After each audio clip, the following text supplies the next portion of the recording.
حضرات، اب آپ کے اصل مقرر حضرت مولانا احمد سراج صاحب دامت برکاتہم، حضرت مولانا بڑی خوبیوں کے مالک ہیں اور کئی خوبیوں کے مالک ہیں۔ آپ کے سامنے جلوہ افروز ہیں، انشاءاللہ کچھ بتانے کی ضرورت نہیں پڑے گی۔ آپ کا بیان سننے کے بعد انشاءاللہ زندگی کا تعلق پیدا ہو جائے گا۔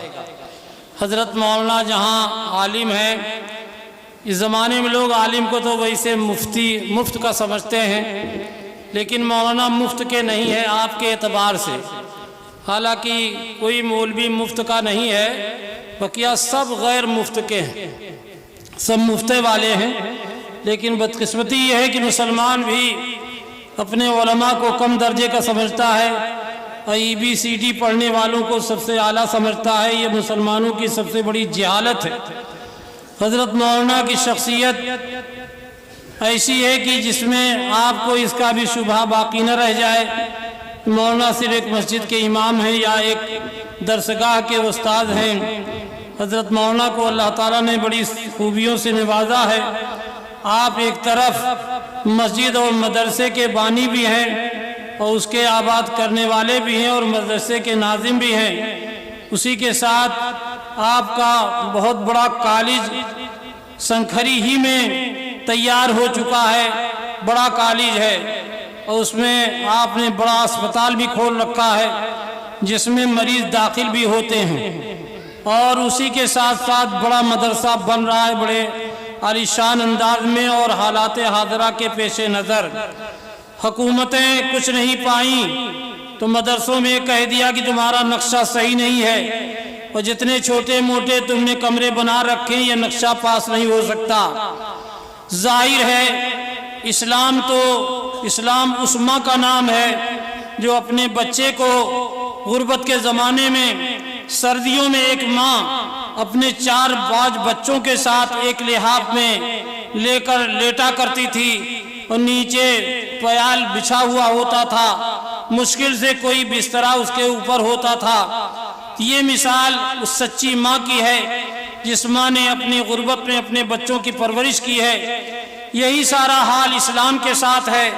آقائے نامدار مکی مدنی تاجدار جناب رسول اللہ صلی اللہ علیہ وسلم نے اپنی امت کی غربت کو لے کر اور اپنے دامن میں لپیٹ کر اور اپنے کلیجے سے لگا کر اور اصحاب صفہ کے قیام کو اور اپنے روضے اقدس کے سامنے اس چبوترے کو بنوا کر جو مثال قائم کی ہے وہ ہر اس ماں کی ہے جو غریب ہو اور اپنے بھوکے پیاسے بچوں کو لے کر کے لیٹ رہی ہو۔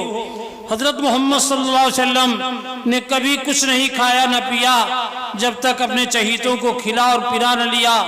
تو ظاہر ہے کہ جب ایک ماں اپنے بھوکے بچے کو بغیر کھلا پلا کے خود نہیں کھا سکتی ہے تو رحمت کے پیکر، انبیاء کے امام اور تخلیق کائنات کے وجہ بننے والے اور رحمت للعالمین کا خطاب پانے والے اور امت کی ہر لائن سے ہمدردی فرمانے والے کیسے کچھ کھا پی سکتے تھے جبکہ وہاں اصحاب صفہ موجود تھے؟ تو اسلام کی بنیاد تو یہی ہے، لیکن باطل نے ایک نقشہ بنایا اپنے کالجوں کا اور اپنے اسکولوں کا اور اپنی تعلیمات کا، تو ہمارا اور ان کا کوئی مقابلہ نہیں ہے۔ مسلمانوں کے اوپر کوئی بات کبھی تھوپی نہیں گئی۔ آپ بھی کالج بنوائیں، آپ بڑی بڑی یونیورسٹیاں بنوائیں، آپ جامعہ ملیہ کی شکل میں ادارہ قائم کریں، آپ علی گڑھ مسلم یونیورسٹی کی شکل میں قائم کریں، مسلمانوں کی طرف سے بھی کوئی کمی کا احساس دلانے کی بات نہیں کی گئی۔ لیکن مدارس کے سلسلے میں جو روکھا سوکھا کھانے والے اور تھوڑا بہت پیسہ آنے کے بعد اپنے کمروں کو بنوانے والے، باطل کی نگاہیں تو ان پر پڑی ہی، لیکن مسلمانوں کا بھی حال یہی ہے کہ ان پر تبصرے کرتے ہیں۔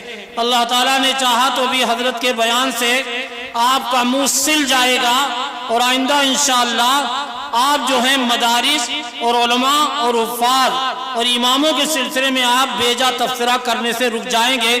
اگر ایسا ہو گیا تو آپ کی قسمت جاگے گی، ورنہ آپ کا جو جی چاہے گا وہ کریں گے۔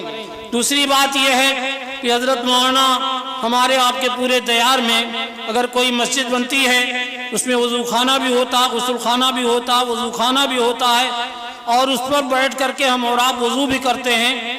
تو کوئی سیڑھی کوئی چبوترا ایسا نہیں ہوتا جو چھوٹا ہو یا بڑا ہو، لیکن مولانا جو مسجد بنوا رہے ہیں اس کے چبوترے کو آگے پیچھے کیا ہے کہ ایک آدمی بوڑھا ہے، ایک آدمی جوان ہے، ایک آدمی بہت لمبا تڑنگا ہے، اس کے بیٹھنے کی جگہ اونچی ہونی چاہیے، ایک آدمی نحیف و ناتواں ہے، سکیا سلائی ہے اور وہ چھوٹے قد کا ہے، تو اس کے بیٹھنے کی جگہ جو ہے چھوٹی ہونی چاہیے، متوسط درجے کے لوگوں کو بیچ کا انداز ہونا چاہیے۔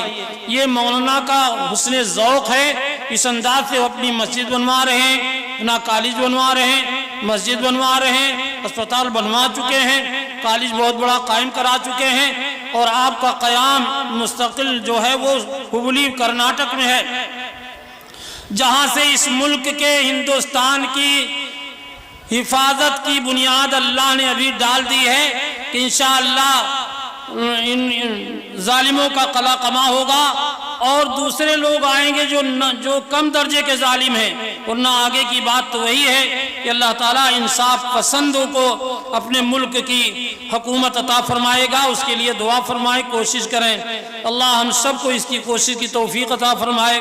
اب میں حضرت والا سے بادب گزارش کرتا ہوں کہ اپنے ملفوظات عالیہ سے ہم سامعین کو محظوظ فرمائیں۔ حضرت کی خصوصیت یہ ہے کہ ان کو میں نے 1 گھنٹے ہی کا جو وقت دیا ہے، اور اس لیے نہیں دیا کہ زبردستی، مولانا کا مزاج ہے جتنا بتایا جائے اتنا ہی بولیں گے، 1 منٹ انشاءاللہ آگے پیچھے نہیں ہوگا۔ دوسری بات یہ ہے کہ اسلام نے چھوا چھات تو منع کیا ہے، لیکن احتیاط حد درجے کی ہے۔ اس وقت جو ہے آشوب چشم کا مرض پیدا ہے، سب کی آنکھیں اٹھی ہوئی اکثریت کی اور آنکھوں میں تکلیف ہے۔ اتفاق یہ ہے کہ حضرت مولانا کے بھی آنکھ آئی ہوئی ہے، اس وجہ سے ان ڈاکٹروں نے منع کیا ہے کہ آپ کسی سے مصافحہ نہ کریں گے، لہذا احتیاط کے طور پر مصافحہ نہیں ہوگا۔ کوئی صاحب جلسہ ختم ہونے کے بعد مصافحہ کرنے کی کوشش نہیں کریں گے۔ اللہ ہم سب کو حضرت والا کے فیوض و برکات سے مالا مال فرمائے۔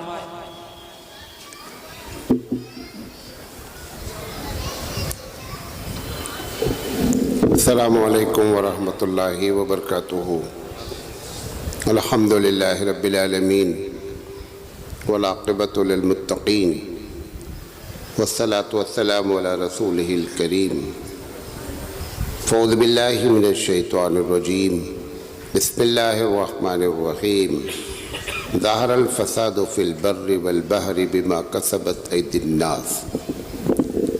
محترم علماء کرام، سلطان پور شہر کے اور اطراف و اکناف سے آئے ہوئے معزز سامعین اور عزیز طلبہ، میں انشاءاللہ 55 سے 60 منٹ بات کروں گا۔ مجھے جس ٹاپک پر بات کرنے کے لیے کہا گیا ہے کہ بدلتے بھارت میں مسلمانوں کی دینداری کیسے قائم ہو، ہم انشاءاللہ پوری کوشش کریں گے کہ اپنی بات آپ کو سمجھا سکے۔ کچھ باتیں اس میں نظریاتی طور پر ہوں گی، اور نظریے میں اختلاف جو ہے وہ ایک فطری عمل ہے، تو آپ اس سے اختلاف بھی کر سکتے ہیں، کوئی ضروری نہیں ہے میں جو کہہ رہا ہوں آپ اسی کو مان لیں، کیونکہ ایک نظریہ ہے تو کچھ باتیں اس پہ نظریاتی بھی ہوں گی، آپ اس سے اختلاف کر سکتے ہیں۔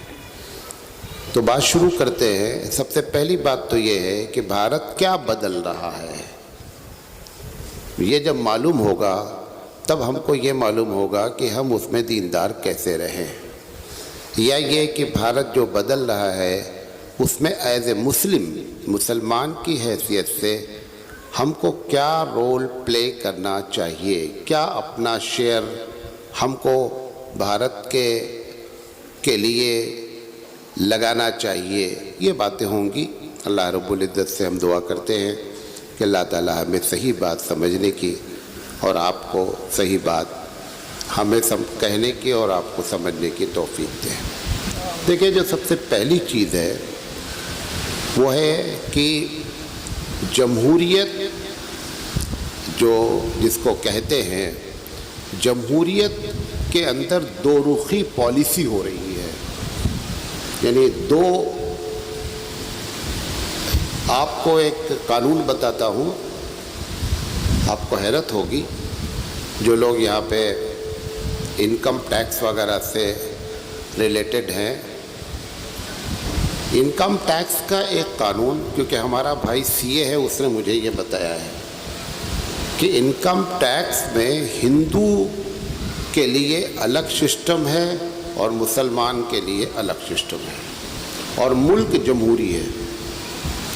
جمہوری ملک میں دو قسم کی پالیسی، مثال کے طور پر ابھی آپ پچھلے ایک یہ بند کریں، بہت آواز کر رہا ہے، یہ بند کرا دیں۔ مثال کے طور پر ایک آدمی نے ٹرین میں نماز پڑھی، اس کے خلاف جو ہے وہ FIR ہو گیا۔ روڈ پر نماز پڑھی تو امام صاحب کو اریسٹ کر لیا گیا۔ کس دھارا کے تحت اریسٹ کیا گیا ہے؟ وہ دھارا یہ ہے کہ صاحب آپ نے ساروجنک استھان پر آپ نے پرارتھنا کی ہے۔ ٹھیک ہے، بھارت کا سمویدھان ہے، ہمارے سر آنکھوں پر ہے۔ کون سی بھارت کا پولیس اسٹیشن ہے جہاں پر مندر موجود نہیں ہے؟ کون سا کورٹ موجود ہے کہ جس میں مندر موجود نہیں ہے؟ کچھ دن پہلے، 4 یا 5 سال پہلے کی بات ہے کہ دلی میں پولیس ہیڈ کوارٹر کی بنیاد رکھی گئی جس میں بھومی پوجا کی گئی۔ پارلیمنٹ ابھی نیا آپ کے سامنے ادگھاٹن ہوا اور اس میں ساری چیزیں دھارمک کی گئیں۔ یہ سارا کا سارا ساروجنک استھان ہے۔ ساروجنک استھان میں کسی بھی شخص کو اگر پوجا کا اختیار نہیں ہے تو یہ کیا ہو رہا ہے؟ یہ پہلی چیز ہے جو بدل رہی ہے، بہت تیزی سے بدل رہی ہے۔ اچھا، اس پر کنٹرول آپ کیسے کر سکتے ہیں، یا آپ کو کیا رول پلے کرنا چاہیے؟ دیکھیے، مسئلہ بتانا بڑی بات نہیں ہے، پرابلم کو سالو کرنا بھی کیا ہے، اصل ہے۔ میں بہت بڑا ڈاکٹر ہوں، یہ جانتا ہوں آپ کو یہ مرض ہے۔ وہ مزید پوچھتا ہے کہ ڈاکٹر صاحب اس کا علاج کیا ہے، لیکن یہ مجھے نہیں معلوم ہے۔ آپ کو ہے یہ مرض، لیکن علاج مجھے نہیں معلوم ہے۔ یہ ڈاکٹر کامیاب نہیں ہو سکتا ہے۔ تشخیص اگر ہو سکتی ہے تو علاج بھی ہونا چاہیے۔ اس میں ہونا یہ چاہیے تھا جو مسلمان نہیں کر رہے ہیں۔ آپ چوراہے پہ بیٹھ کے چائے کی دکان پر یہ سب کے سب باتوں پہ کمنٹ کرتے ہیں کہ صاحب وہ مسلمان کو اریسٹ کر لیا گیا، وہ نماز پڑھ رہے تھے روڈ پر، ان کے یہاں بھی تو فلاں جگہ پہ مندر ہے۔ 95% مندریں جو شہر میں چوراہے پر راستے میں بنی ہیں، کوئی بھی کسی کے پاس پیپر نہیں ہے۔ اچھا، یہ باتیں آپ کر رہے ہیں نا، اس کا حل جو تھا وہ نہیں کر رہے ہیں آپ، جس کی وجہ سے پرابلم اپنی جگہ ہے۔ وہ کیا تھی؟ ہر شہر سے 5 وکیل لٹتے، مسلمان ان کو فنڈنگ کرتا، اور فنڈنگ کرنے کے بعد ایک ساتھ 50 سے 100 FIR داخل کیا جاتا کہ فلاں جگہ پر ساروجنک استھان پر عبادت ہوتی ہے، اگر نماز پڑھنا غلط ہے تو یہ بھی غلط ہے۔ جب میں نے ایک عدالت پہ کے وکیل صاحب سے بات کیا، انہوں نے کہا جج کا کام کیس آنے کے بعد فیصلہ کرنا ہے، جج کا کام کیس کرنا نہیں ہے۔ آپ کیس نہیں کیے، انہوں نے کیس کر دیا، FIR کر دیا امام کے خلاف، تو امام صاحب اندر ہو گئے۔ آپ بھی اگر اٹھیں تب پتہ چلے گا کہ حقیقت میں جمہوریت کی حفاظت کیسے ہوتی ہے۔ لیکن ہماری عادت جو ہے نا، وہ چوراہے پر بیٹھ کر بات کرنے کی ہے، قانونی بات کرنا ہم کو معلوم ہی نہیں ہے۔ یہ پہلی چیز ہے جو چینج ہو رہی ہے۔ نمبر 2، جمہوریت کو درست کرنے کا طریقہ احتجاج ہوتا ہے۔ جمہوری انداز میں احتجاج ہوتا ہے۔ اب مثال کے طور پر ابھی ہم ایک جگہ کھانا کھانے جا رہے تھے، اب روڈ معلوم نہیں کتنے دن سے بن رہی ہے۔ میں آپ سے کہتا ہوں کہ 1 ہفتے میں روڈ بن سکتی ہے، آپ میرے طریقے پر آ جائیے۔ جتنے محلے والے ہیں اس روڈ کے، صبح اٹھیں، 10 کرسی ادھر 10 کرسی ادھر لا کر روڈ جام کر دیں، 1 ہفتے میں روڈ بن جائے گی۔ کیوں نہیں ہو رہا ایسا؟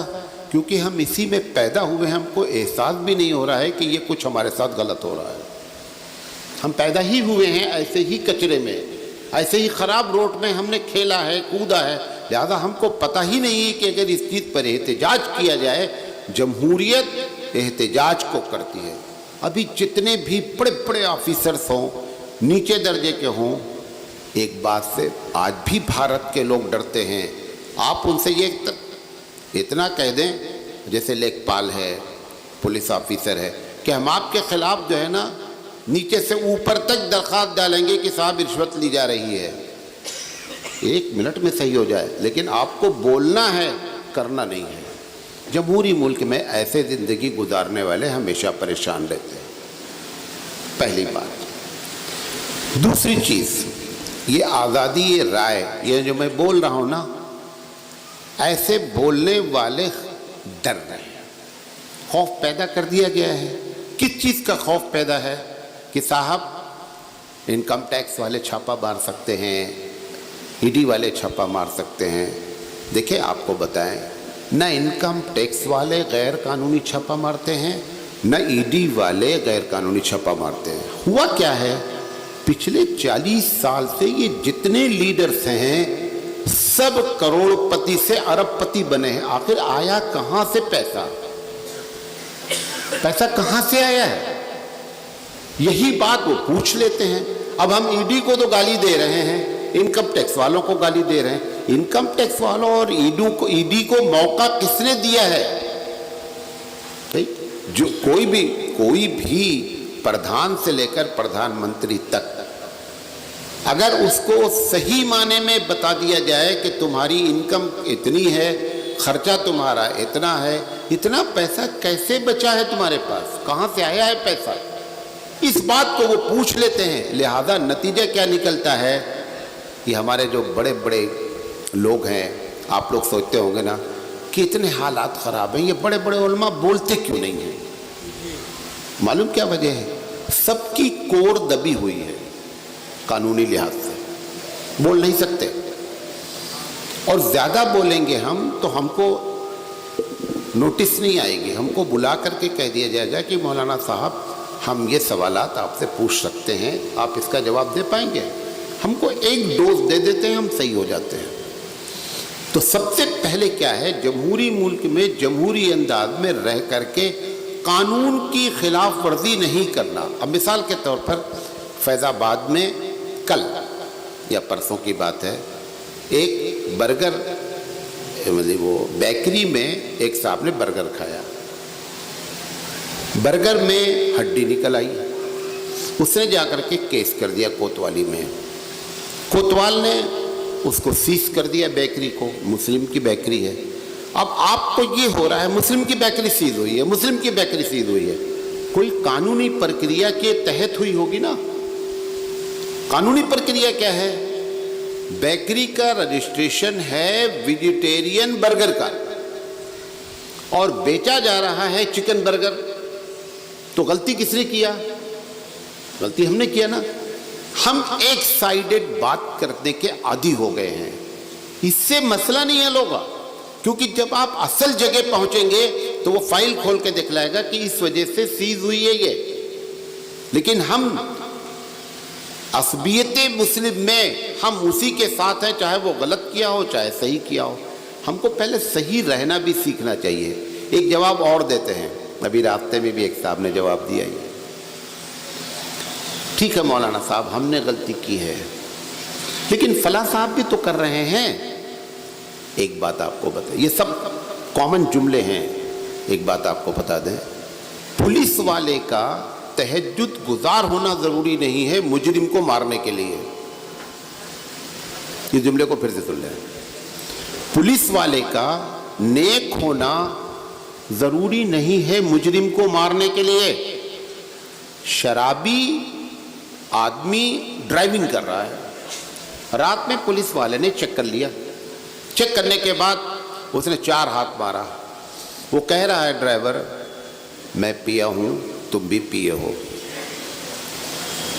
وہ پولیس والا پیا ہے، ٹھیک ہے، مجرم کے لیے یہ ضروری ہے کہ ہم نے جرم کیا ہے یا نہیں۔ سزا دینے والے کے لیے یہ ضروری نہیں ہے کہ سزا دینے والا نیک آدمی ہو۔ یہ کوئی ضروری نہیں. حبیب مصطفیٰ نے صلی اللہ علیہ وسلم نے کیا فرمایا کہ جب تمہاری شرارتیں زیادہ ہو جائیں گی تو ظالم آدمی تم پر مسلط کیا جائے گا. تو ظالم جب کہہ رہے ہیں تو وہ پولیس والا جو ظالم ظلم کر رہا ہے وہ ظالم مسلط کیا گیا ہے. آپ دیکھیں میں مجرم ہوں یا نہیں ہوں. ہم یہ کہنے کے بجائے ہم یہ جملہ رٹ لگائے ہوئے ہیں کہ ٹھیک ہے مولانا صاحب ہم نے غلطی کی ہے, لیکن وہ بھی تو کر رہے ہیں, وہ بھی کر رہے ہیں, ان کے خلاف بھی جا کر کیس کر دیجیے. آپ کہنے سے کچھ نہیں ہوگا. جمہوری ملک میں ایسے زبانی باتوں کا کوئی کچھ نہیں ہوتا ہے. تو یہ آزادی رائے پہ قدغن لگانے کی وجہ کیا ہے؟ وہ اس چیز سے ڈراتے ہیں جو ہماری کور دبی ہوئی ہے. آپ کور دبانے کا کام نہ کیجئے. بھئی جب ویجیٹیرین کا آپ کے پاس سرٹیفکیٹ تھا تو نان ویج برگر بیچنے کی ضرورت کیا تھی؟ یہ کوئی نہیں بولے گا. اچھا ہم کیوں بولیں؟ ہمارا مسلمان بھائی ہے تو ٹھیک ہے آپ نہ بولیں, چلاتے رہیے, لیکن جب اصل جگہ پہنچے گا معاملہ تو آپ کی بات سنی نہیں جائے گی. وہ ایک جملہ بول دے گا کہ صاحب انہوں نے اپنے جو ان کا سرٹیفکیٹ ہے اس کے خلاف انہوں نے کام کیا ہے, لہٰذا یہ سارا کیس ہوا ہے. میں یہ نہیں کہہ رہا ہوں یہ اچھا ہوا ہے, لیکن یہ کہہ کر کے آپ اپنی پرکریا میں داخل نہیں ہو پائیں گے. ہمیشہ یہی کہتے رہیں گے اور مسئلے کا حل نہیں ہوگا. تیسری چیز, اب جو حالات, اصل بات اسی کہنے کے لیے پوری تقریر کر رہا ہوں, اب جو آپ جس بھارت میں داخل ہونے جا رہے ہیں 2024 میں, تو قرآن کے جو احکامات ہیں ان میں زبردست قسم کی چینجنگ آنی ہے. دو وجہ ہو سکتی ہے. ایک سوال آپ یہ کر سکتے ہیں کہ کیوں ایسا ہو رہا ہے ہمارے ساتھ؟ کیا ہم ہی تو ہیں کم سے کم اللہ اللہ بولتے ہیں, اور بقیہ تو سب اللہ کے خلاف ہیں. اسی کو مار پڑتی ہے جو اللہ اللہ بولتا ہے. معلوم آپ کو فلسفہ؟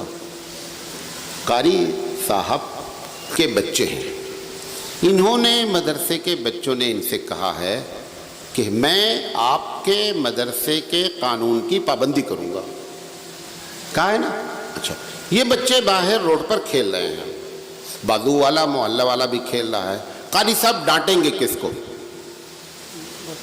اپنے بچوں کو ڈانٹیں گے نا. کیوں؟ کیونکہ تم نے وعدہ کیا تھا کہ ہم باہر نہیں کھیلیں گے. اب جب مدرسے کے بچے کو ڈانٹ پڑی تو مدرسے کا بچہ کیا بولتا ہے؟ وہ بھی کھیل رہا ہے. کوئی اس کے کھیلنے سے ہم سے کوئی مطلب نہیں ہے. اس نے کب وعدہ کیا ہے کہ میں تمہارے مدرسے کے قانون کی پابندی کروں گا؟ آپ نے ہی تو وعدہ کیا تھا کہ اللہ ہم آپ کے قانون کی پابندی کریں گے. تو ڈنڈے اس کو پڑیں گے جنہوں نے وعدہ کیا ہے. وہ تو پہلے سے بولے ہم آپ کے قانون کی پابندی نہیں, ان کے لیے نپٹ لیا جائے گا جہاں نپٹنا ہے. لیکن آپ نہیں بچ سکتے. آپ وعدہ جو کیے ہیں اس وعدے کے تحت آپ کو زندگی گزارنی ہے. اب ہوا کیا؟ آج حجاب کا مسئلہ اٹھا تو آپ کو بہت تکلیف ہوئی. کس شادی میں ہماری بہنیں حجاب سے آتی ہیں؟ آپ نہیں دیکھتے ہیں. یہ شوہر صاحب لے کے جاتے ہیں بغیر حجاب کے شادی میں اٹینڈ کراتے ہیں. اب جب حجاب کے خلاف بات ہوئی تو احتجاج کرتے ہیں, کیوں نہیں سنی جا رہی تمہیں؟ بھئی وہاں پر بھی تو وہی حکم شرعی تھا نا. جس پارٹی میں آپ اپنی اہلیہ کو اور اپنی بہن اور بیٹی کو چھوڑنے گئے ہیں وہاں پر بھی وہی حکم تھا. جب حکومت نے حجاب کے خلاف بات کہہ دی تو آپ کو بڑی مرچی لگ گئی. اللہ کبھی ایسا نہیں کرتا. اب چلا رہے ہیں کہ صاحب لڑکیوں کو جو ہے وہ برابر حصہ وراثت میں دینے کی جو بات ہو رہی ہے یکساں سیوی کوڈ میں غلط ہے. ٹھیک ہے, اچھا تم نے پچھلے 700 سال میں حصہ دیا ہے؟ بھئی 700 سال سے بھارت میں مسلم رہے, تم نے حصہ دیا ہے لڑکیوں کو اس لحاظ سے جس لحاظ سے شریعت نے کہا؟ نہیں دیا. اب اللہ کا ڈنڈا آیا. ایسے اللہ کا ڈنڈا نہیں آتا, یہ نوٹ کر لیں. ہماری بڑی خطا, ہم سے بڑی چوک ہوتی ہے, اس کے بعد رب ذوالجلال کی پالیسی میں ہے کہ چھوڑتا ہے, ڈھیل دیتا ہے. کہتا ہے وہ املی لہم ان قیدی متین, میں بڑا چھوڑتا ہوں, جب پکڑتا ہوں تو بڑا ٹائٹ ہے. تب یہ چلانا شروع کرتا ہے کہ یار حجاب ہم کو نہیں کرنے دیا جا رہا ہے, حجاب ہم کو نہیں کر. اچھا ایمانداری سے بتاؤ, پورے بھارت کا ڈاٹا معلوم ہے کہ کتنے لوگ فجر کی نماز پڑھتے ہیں؟ 10%. یہ آپ کا منہ دیکھ کر کے بول رہا ہوں ورنہ اور کم ہے. اچھا 90% جس قوم کی صبح نافرمانی الہی سے ہوتی ہو وہ کیوں اپنے رب سے بھروسہ لگائے بیٹھے کہ ہمارے ساتھ وی آئی پی کا ٹریٹمنٹ ہو؟ کیوں چمتکار کا انتظار کر رہے ہیں آپ؟ چمتکار تو معراج فیض آبادی نے شعر کہا نا کہ اپنے کعبے کی حفاظت تمہیں خود کرنی ہے، اب ابابیلوں کا لشکر نہیں آنے والا. میں نے اس شعر پر جواب لکھا. میں بھی فیض آبادی اور میرے اتفاق سے رشتہ دار بھی ہیں. تیرے کعبے کی حفاظت نہیں ہوتی مجھتے، پھر ذرا بھیج ابابیلوں کا لشکر پھر سے. آج بھی ابابیل کا لشکر آ سکتا ہے، غلط کہہ رہے ہیں میرا صاحب، نہیں آ سکتا ہے. لیکن ابابیلوں کے لشکر کے وقت ایک عبد المطلب پیدا ہو جائے اس میں جو کہے کہ جس کا گھر ہے وہ حفاظت کرے گا، اس اسپرٹ سے بات کرے، تو آج بھی ابابیل آ سکتے ہیں. ہاں آپ اندازہ کریں یہ تو اللہ کا اتنا بڑا فضل اور احسان ہے.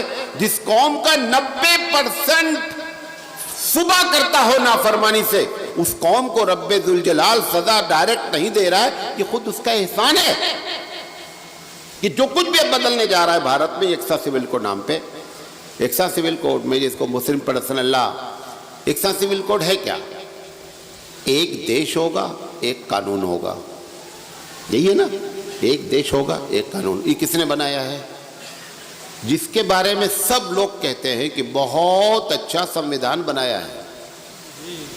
آپ کو معلوم ہے آرٹیکل نمبر 25 ٹوٹل جو انوچھید ہے وہ 395 ہے. 395 میں انوچھید نمبر 25 میں لکھا ہوا ہے کہ ہر بھارتی کو اپنے دھرمانوسار اپنے دھرم پر عمل کرنے کی پوری اجازت ہے. بہت اچھا ہے یہ انوچھید، یہ آرٹیکل، یہ دفعہ بہت اچھی ہے. آرٹیکل نمبر 40 میں کیا لکھا ہوا ہے؟ سرکار کو چاہیے کہ سارے قانون ختم کر کے سارے بھارتیوں کو ایک قانون کے تحت لے آوے. یہ ٹکرا نہیں رہا ہے، یہ ٹکرا نہیں رہا ہے. یہ جس وقت بنایا گیا اس وقت ابوالکلام آزاد جیسے لوگ جو جن کے پیچھے عقل کے ہزاروں لوگ گھومتے تھے وہ کر کیا رہے تھے؟ 4 پارلیمنٹ کے ممبر اس وقت ایک کیرلا کے تھے، چاروں نے انکار کیا کہ ہم سمویدھان پہ دستخط نہیں کریں گے، یہ آرٹیکل نمبر 25-40 سے ٹکرا رہا ہے. کچھ نہیں ہوا. اب وہ آپ بے مطلب بی جے پی کو گالی دے رہے ہیں. بی جے پی کیا کرے گی؟ سرکار سمویدھان میں لکھا ہوا ہے کہ سرکار کوشش کرے کہ یکساں سول کوڈ لائے. یکساں سول کوڈ کے لیے سب سے پہلے کس نے کوشش کی معلوم آپ کو؟ 1927 میں سب سے پہلے نہرو جی نے انگریزوں کے سامنے رکھا جبکہ بھارت آزاد نہیں ہوا تھا کہ ہندوستان میں بھارت میں ایک دیش ہے ایک قانون لگنا چاہیے. یہ سب سے پہلے انہوں نے کیا ہے. انگریز نے جو جواب دیا، انگریز جتنا بھی ہمارا دشمن ہے ٹھیک ہے، جواب سنیے اس کا. اس نے کہا نہرو جی، مولانا وحید الدین خان صاحب جو رسالہ والے ہیں یکساں سول کوڈ پر پوری ان کی کتاب ہے، آپ اس کو پڑھیے. انگریز نے کہا نہرو جی ایک دیش میں ایک قانون اس وقت لگتا ہے جب دیش کے سارے لوگوں کا دھرم بھی ایک ہو. یہ بھارت ورش ہے، اس میں بھانت بھانت کے لوگ اپنے اپنے دھرم پر عمل کرتے ہیں. یہ کیسے ممکن ہے نہرو جی کہ یہاں پر جو ہے وہ یکساں سول کوڈ لگ جائے؟ اتنا کہنے کے باوجود 1927 میں پھر اپلیکیشن ڈالی گئی کانگریس کی طرف سے. ایسے نہیں معاملہ بگڑا ہے بھیا. اب وہ کہہ رہے ہیں کہ بھائی ہم یکساں سول کوڈ لائیں گے. اب مسلم پرسنل لا کے جھولی میں صرف 12 مسئلے ہیں. آپ کو معلوم ہے مسلم بھائی بھارت کا جو پورا سمویدھان ہے وہ 2 حصوں میں بٹا ہوا ہے. ایک کو ہم کہتے ہیں کرمنل لا اور ایک کو کہتے ہیں ہم سول لا. کرمنل لا میں تو آپ ٹوٹلی وہی کرنا ہے جو سمویدھان میں لکھا ہوا ہے. صرف سول لا میں 12 مسئلے میں آپ کو آزادی تھی، وہ آزادی بھی لوگوں کو برداشت نہیں ہو رہی ہے. تو سوال یہ کہ اللہ آپ کی مدد کیوں نہیں کر رہا ہے؟ اللہ مدد نہیں کر رہا ہے کہ 90% روزانہ تم اور ہم اس کی نافرمانی سے صبح کرتے ہیں، اس لیے تمہاری مدد نہیں کر رہا، ورنہ ناممکنات میں سے ہے یار۔ وہ 12 مسئلے بیچارے، اس 12 مسئلے، اچھا ہم کہہ رہے ہیں جو پرسنل لا ہوتا ہے اور کرمنل لا میں ڈفرینس کیا ہوتا ہے آپ کو معلوم ہے؟ کرمنل لا میں ایک پارٹی ہم ہوتے ہیں، دوسری پارٹی سرکار ہوتی ہے۔ ابھی مرڈر ہو گیا، ایک آدمی کا مرڈر ہو گیا، وہ تو آدمی مر گیا، اس کی طرف سے کون کیس لڑے گا؟ سرکار لڑتی ہے۔ جو قاتل ہوتا ہے وہ قاتل اپنی طرف سے مدافعت کرتا ہے اور مقتول کی طرف سے جو ہے وہ سرکار آ جاتی ہے۔ پرسنل اس میں سول لا میں کیا ہوتا ہے؟ دونوں پارٹی ہوتی ہیں، اور پرسنل لا میں ہوتا ہے کہ دونوں پارٹی ایک ذات کی ہوتی ہے۔ آپ نکاح کریں گے، سامنے والا بھی مسلمان ہوگا، طلاق دیں گے، سامنے والا بھی مسلمان ہوگا۔ تو وہ 12 مسئلے بدلنے جا رہے ہیں۔ ایک بدل گیا ہے کیا؟ کہ اگر 3 طلاق بھی دیا جائے گا تو طلاق ہم نہیں مانیں گے۔ کیوں ایسا ہوا؟ ایسا کیوں ہوا؟ ایک وجہ کیا ہے؟ کبھی ہم لوگوں نے، ہماری غلطی ہے اس میں، ہم نے آج تک آپ کو نہیں بتایا کہ ایک طلاق دے کر کے بھی بیوی کو جدا کیا جا سکتا ہے۔ ضروری نہیں تھا، سنت طریقہ تھا کہ آپ ایک طلاق دے دیتے اور دینے کے بعد 3 مہینے خاموش رہتے، خود بخود طلاق ہو جاتی، 2 طلاق اپنی پاکٹ میں لیے گھومتے رہو، کوئی فرق نہیں پڑتا۔ لیکن آپ کو ہمیشہ کیا بتایا گیا کہ جب تک بابو 3 طلاق نہیں دو گے تب تک طلاق نہیں ہوگی۔ سنت کی خلاف ورزی کر کے کوئی بھی بندہ اللہ کی رحمت کو نہیں پا سکتا۔ بات سمجھے میری؟ اب ایسے میں آپ کو کیا کرنا ہے؟ جو بدلنے جا رہا ہے، ابھی جو بدلے گا، لڑکی کو حصہ نہیں دیا، اب سرکار کیا کرے گی؟ سرکار کہہ رہی ہے کہ اگر ابا 3 روپیہ چھوڑ کر مرے تو 1.5 روپیہ لڑکی کا اور 1.5 روپیہ لڑکے کا ہوگا۔ اب آپ کو لگ رہی ہے مرچی کہ صاحب لڑکی کے 3 روپے میں 2 روپے لڑکے کا ہونا چاہیے تھا، 1 روپیہ لڑکی کا، کیونکہ قرآن میں لکھا ہوا ہے۔ یہ قرآن کی خلاف ورزی کے نتائج ہیں۔ اچھا اب عورت، اور سارے مسئلوں میں 90% مسئلہ عورتوں سے ریلیٹڈ، اس کو بھی نوٹ کر لیں۔ جو مسئلہ چھیڑا جا رہا ہے عورتوں کے جذبات کو چھیڑا جا رہا ہے۔ کیوں؟ آسانی سے ان کو کنونس کیا جا سکتا ہے، لہذا ان کو چھیڑا جا رہا ہے۔ اب اس میں عورت کے ایمان کا جہاں تک تقاضا ہے، مثال کے طور پر اسے معلوم ہو گیا کہ ہمارے ابا کی پراپرٹی میں 1.5 روپیہ ہمارے پاس آیا، 1.5 روپیہ بھیا کے پاس گیا، بھیا کو ملنا کتنا چاہیے تھا؟ 2۔ اگر اب آپ کا ایمان اسی میں آزمانا ہے بہن کا کہ 50 پیسہ آ تو جائے گا، تم 50 پیسہ اپنے بھیا کو واپس کر دو، یہ بنایا کرے قانون، کچھ بھی نہیں ہو جائے گا، پورا قانون ڈمی بنایا جا سکتا ہے، پورے قانون کو ڈمی بنا سکتے ہیں آپ۔ بھئی مثال کے طور پر انہوں نے کہا کہ 3 طلاق کے بعد اگر عورت کمپلین کر دے گی تو شوہر کیا ہو جائے گا؟ اریسٹ ہو جائے گا۔ عورت یہ طے کر لے کہ میرے اللہ نے کہا ہے کہ 3 طلاق واقع ہوتی، وہ جائے ہی نہیں FIR کرنے، کون اریسٹ کرے گا؟ کون اریسٹ کرے گا؟ کوئی نہیں کرے گا۔ یہاں پر اب زیادہ آپ کے ایمان کا امتحان ہے، اور ایسے ہر چیز میں، مثال کے طور پر جو دوسری بیوی ہوگی وہ قانونی لحاظ سے بیوی نہیں ہوگی۔ اب شوہر کا انتقال ہو گیا، پہلی بیوی کو پراپرٹی چلی گئی، اب پہلی بیوی کو چاہیے، اسے معلوم ہے کہ یہ بھی اس کی بیوی ہے، لہذا اس کو اگر 10 روپیہ ملا ہے پراپرٹی کا تو اپنی بہن کو 5 روپیہ دے دے، تب معلوم ہوگا کہ یہ مسلمان ہے یا نہیں ہے۔ اگر وہ یہ سمجھتی ہے نہیں بھیا ہم کیا کریں، ہم کو سرکار نے دیا ہے، تو وہاں بھی سرکار ہی دے گی کیا؟ وہ اوپر کس کی چلتی ہے؟ جنت اور دوزخ سرکار کے ہاتھ میں ہے نہیں ہے۔ اگر آپ جنت چاہتے ہیں تو رب کی بات یہاں بھی مانیں اور وہاں بھی مانیں، لہذا یہ عورت کو کرنا پڑے گا، تب اس کا امتحان ہوگا۔ یہ اب اس وقت کی جو زندگی ہوگی بدلتے بھارت میں، یہ اتنی آسان نہیں ہوگی، معلوم ہو جائے۔ ابھی جیسے مثال کے طور پر آپ کو معلوم ہے کہ بھارت سے سینکڑوں عورتوں نے یہ کہہ کر کے حج کیا غیر محرم کے ساتھ کہ سرکار نے کیا دے دیا ہے؟ اجازت دے دیا ہے، اور سرکار ہی حج قبول بھی کرے گی۔ نہیں، اگر حج کی قبولیت بھی سرکار کے ہاتھ میں ہوتی تب تو تمہارا یہ جملہ بہت اچھا ہے کہ بھیا سرکار نے اجازت دی ہے، جب شریعت آپ کو معلوم ہے نہ کرنے کا ثواب کبھی کبھی کرنے سے زیادہ ہوتا ہے۔ میں ایک بات بتاتا ہوں، ایک مثال دیتا ہوں۔ ہماری بہنیں جاتی ہیں حج کرنے، عمرہ کرنے، اتفاق سے وہاں جو ہے وہ ان کو حیض آ جاتا ہے۔ اب وہ بیت اللہ میں داخل بڑا اریٹیٹ ہوتی ہیں، اندر سے بہت پریشان ہوتی ہیں۔ میرے پاس تو میں 500 گروپ کا ممبر ہوں واٹس ایپ کے، تو روزانہ سوالات آتے ہیں۔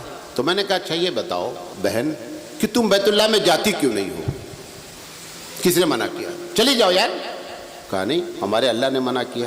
ہم نے کہا اللہ کے منع کرنے کی وجہ سے نہیں جانے کا جتنا ثواب ہے اتنا جانے کا ثواب تھوڑے ہے، آپ رکی کیوں؟ رب کے حکم کی وجہ سے نا، یہی تو مطلوب ہے۔ اوبیڈینسی of Allah is the worship. اللہ کی بات ماننے کا نام ہی عبادت ہے۔ تم سمجھتے ہو کہ ہم عبادت کریں گے تو عبادت ہے؟ عبادت نام ہے رب کی بات ماننے کا۔ بھائی رب نے کہا کہ ایسی عورتیں جنبی مسجد میں نہ جائیں، آپ نے احترام کیا مسجد کا اپنے رب کی وجہ سے نا، یہ نہ جانے کا ثواب اتنا بڑا ہے جس کا آپ اندازہ نہیں کر سکتے۔ تو یہ جو حالات بدلیں گے، یہ 12 مسئلے میں بری طریقے سے بدلیں گے۔ ایسے وقت میں آپ کا زبردست امتحان ہے۔ اب جیسے یہ محرم والا بتایا، ایسے لے پالک کا معاملہ آ رہا ہے کہ اگر آپ گود لے لیں گے تو آپ کا بیٹا مان لیا جائے گا، اور اس کے بعد آپ کی پراپرٹی اس لڑکے کو چلی جائے گی پوری کی پوری۔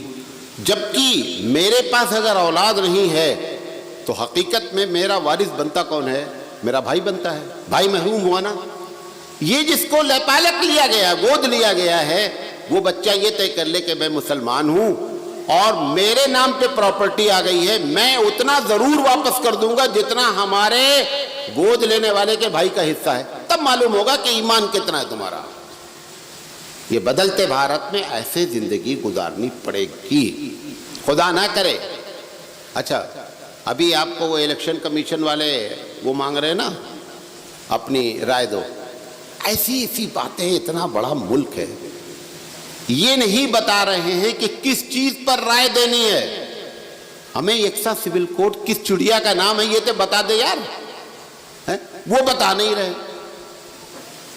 اب دیکھیے بھوپال میں تقریر کی، انہوں نے کہا اچھا یہ بتاؤ کہ ایک گھر میں 2 قانون چل سکتا ہے؟ لوگوں نے چلو نہیں چل سکتا۔ کہا جب ایک گھر میں 2 قانون نہیں چل سکتا تو ملک میں 2 قانون کیسے چلے گا؟ دیکھیے کتنی لاجیکل بات ہے۔ میں نے تقریر کی، ہم نے کہا 1975 سے 1947 سے جیسے چل رہا تھا ویسے چلے گا۔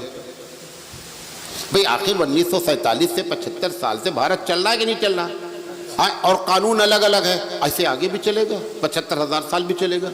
لیکن اندھ بھکت ہیں، انہوں نے کہہ دیا کہ کیسے چلے گا؟ اور نہیں چلے گا۔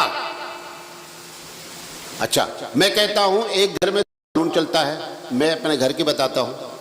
ہماری ایک بچی بولتی میں گوشت نہیں کھاؤں گی، دوسری بولتی مجھے بغیر گوشت کے نہیں چلے گا۔ امی اس کی دونوں کے لیے انتظام کرتی کہ نہیں کرتی؟ تو ایک گھر میں 2 قانون چلا کہ نہیں چلا یار؟ کون سا ایسا جملہ بول رہے ہو ایسا لگ رہا ہے کہ بڑا genius person is talking about, کیا ہے یہ؟ ایسے نہیں متاثر ہوں کسی سے، عقل کے ہم اپنے ہوش کے ناخن لیں۔ تو یہ بھارت بدل رہا ہے، اس لحاظ سے یہ یکساں سول کوڈ کا ایک زبردست معاملہ ہے۔ تیسری چیز یہ جو کہنے جا رہا ہوں، اس میں 3 لوگوں کو زبردست تکلیف ہوگی، دانشور، مالدار اور ہائیلی ایجوکیٹڈ۔ کون لوگ؟ 3 لوگوں کو، مالدار لوگوں کو، بہت زیادہ تعلیم یافتہ کو، اور دانشوروں کو۔ کیا کیا جا رہا ہے معلوم آپ کو؟ آپ اس رائے سے اختلاف کر سکتے ہیں، لیکن آپ میری رائے کو بہت سنجیدگی سے سنیں، میں جو کہنا چاہ رہا ہوں۔ سرکار، دانشور، مالدار، ہائیلی ایجوکیٹڈ، کتنے لوگ ہو گئے؟ 4 لوگ چاہ رہے ہیں کہ یہ جو 3% لوگ مدرسے میں آ رہے ہیں، ان مدرسے والوں کو عصری تعلیم سے لیس ہونا چاہیے.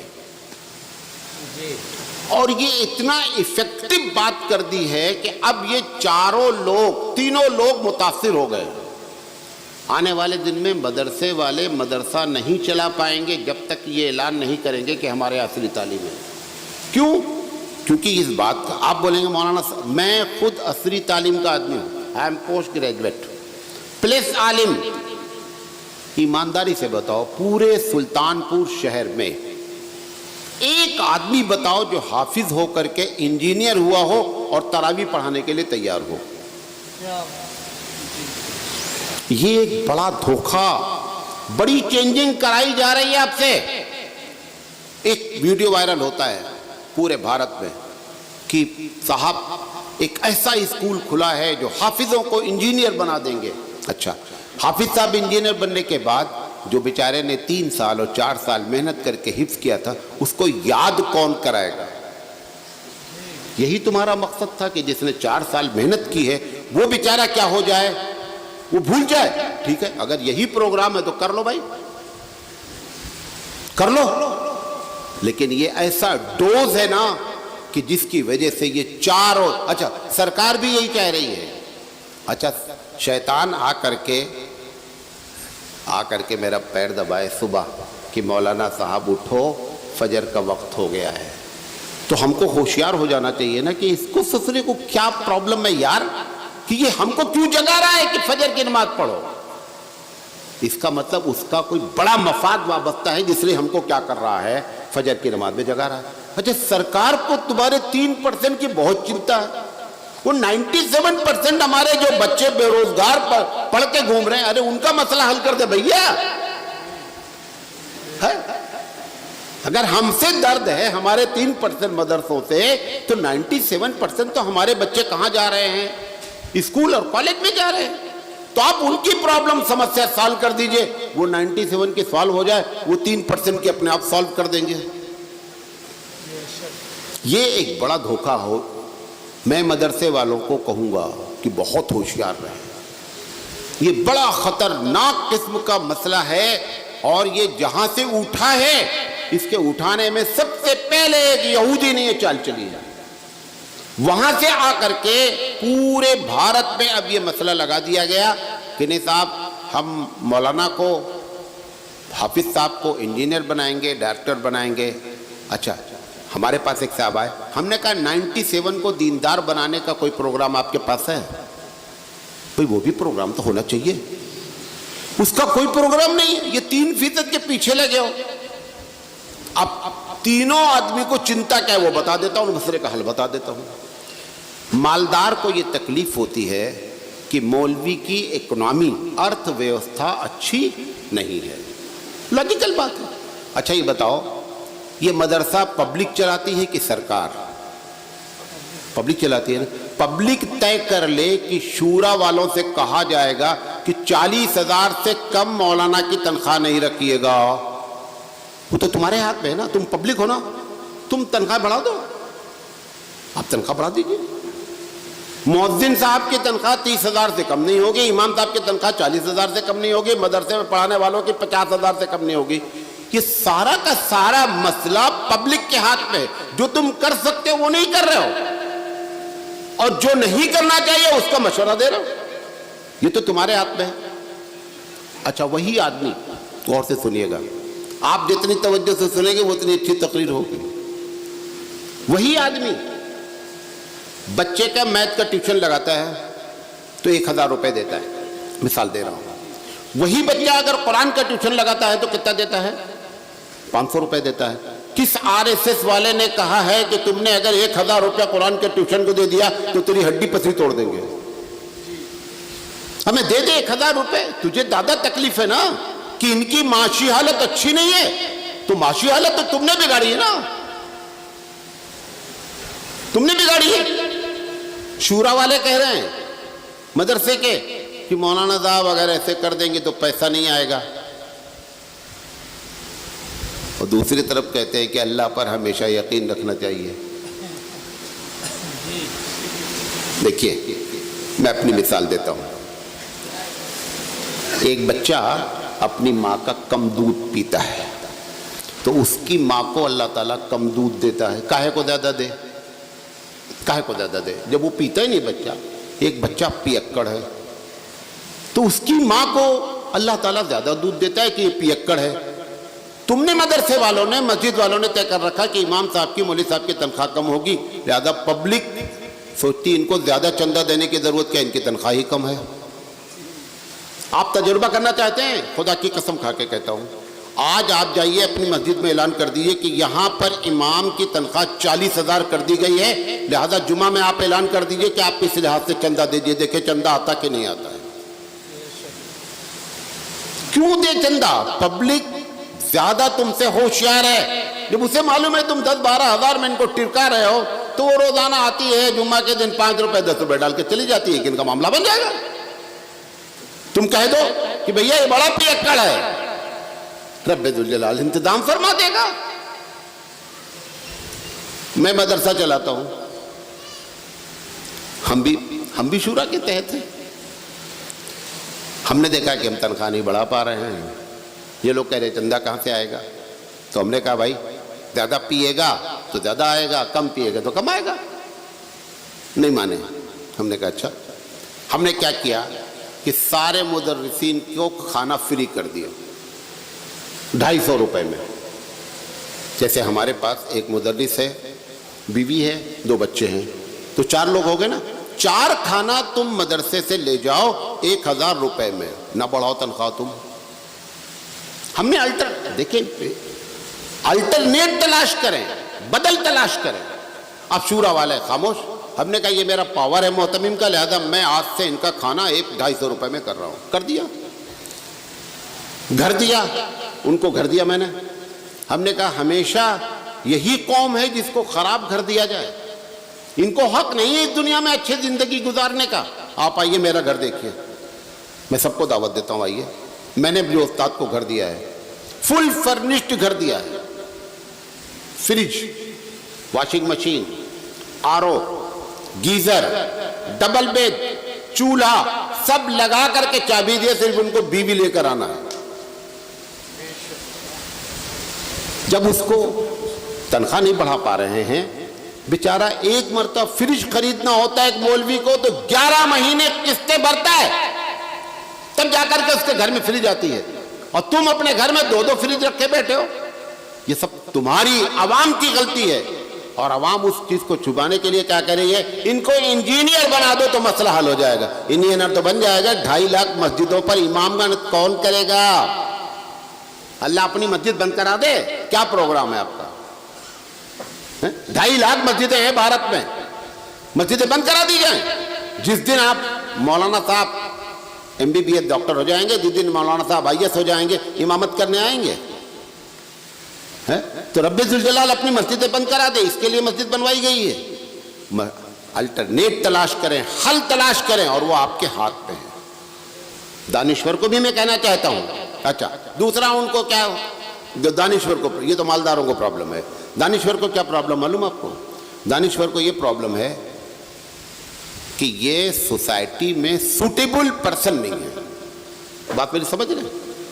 سماج میں یہ جو مولوی لوگ ہیں ان کو پتہ ہی نہیں ہے دنیا میں کیا ہو رہا ہے. یہ الگ مخلوق ہے, ہم الگ مخلوق ہیں. اچھا کچھ ایسی حرکتیں ہماری ہو جاتی ہیں, ہمارے ساتھ بھی ہوتی رہتی ہیں. ہم تو خیر شرارت کر دیتے ہیں. جب لوگوں کو ہم کو یہ محسوس ہو جاتا ہے کہ سامنے والا ہماری ٹوپی کے لحاظ سے بات کرتا ہے تو ہم انگریزی میں شروع ہو جاتے ہیں, تو 1 منٹ میں صحیح ہو جاتا ہوں. سب تو ایسا نہیں کر سکتے نا. اس کا مسئلے کا حل نکالنا چاہیے مدارس والوں کو. اس کو انجینئر اور ڈاکٹر بنا کر کے مسئلے کا حل نہیں ہے. آپ پہلی جماعت سے لے کر کے آخری جماعت تک 2 پیریڈ آپ رکھ دیں عصری تعلیم کے, انگلش, میتھ, سائنس, نیچے سے لے کر اوپر تک پڑھائیں. جب 8 سال میں بچہ فارغ ہوگا تو اتنی صلاحیت ہو جائے گا کہ وہ سماج میں سوٹیبل پرسن ہو جائے گا. لیکن آپ نے جو آئیڈیا دیا ہے, جس پر سرکار آپ کی پیٹھ تھوپ رہی ہے کہ یہ بہت اچھے لوگ ہیں جو کہہ رہے ہیں کہ مولوی صاحب کو انجینئر اور ڈاکٹر بنا دیا جائے. اچھا میں ایک بات کہتا ہوں, میتھ کا جاننے والا اگر بایولوجی نہ جانے تو پرابلم کیا ہے؟